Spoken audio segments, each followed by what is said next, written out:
मुंब्र्यातील क्रीडा महोत्सवात 3,000 स्पर्धकांचा सहभाग.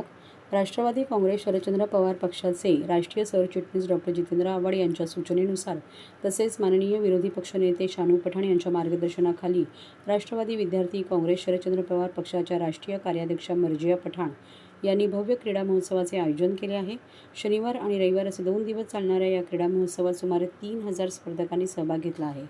मुंब्रा परिसरातील मुलांना क्रीडा गुणांची आवड जोपासता यावी या उद्देशाने मर्जिया पठाण यांनी या क्रीडा स्पर्धेचे आयोजन केले आहे. शनिवारी सकाळी घासपाला कंपाऊंड मैदानात या क्रीडा महोत्सवाचे शानदार उद्घाटन करण्यात आले. धावण्याची शर्यत, गोळी शर्यत, आर्म रेसलिंग, कबड्डी, खो खो, लंगडी अशा विविध क्रीडा प्रकारांचा यामध्ये समावेश करण्यात आला आहे. या स्पर्धेत सुमारे 3,000 क्रीडापटूंनी सहभाग घेतला आहे. विशेष म्हणजे प्रकाशझोतात असलेल्या झालेल्या कबड्डी आणि खो खो स्पर्धेच्या वेळी प्रेक्षकांची प्रचंड गर्दी उसळली होती. दरम्यान मुंब्रा, कौसा आणि परिसरातील लहान मुले आणि तरुणींमध्ये क्रीडा गुण आहेत, मात्र संधीअभावी या गुणांचे चीज होत नाही. तसेच मैदानी खेळ खेळण्यासाठी प्रोत्साहनही मिळत नसल्याने मुलांचे आयुष्य मोबाईल फोनमध्ये बंदिस्त होत आहे. त्यातून मुलांना बाहेर काढण्यासाठी आपण हा क्रीडा महोत्सव आयोजित केला आहे. 2 दिवस चालणाऱ्या या महोत्सवात विविध भागातील आणि विविध वयोगटातील मुलांना आपले क्रीडा गुण दाखवण्याची संधी मिळत आहे, असे मर्जिया शानू पठाण यांनी सांगितले.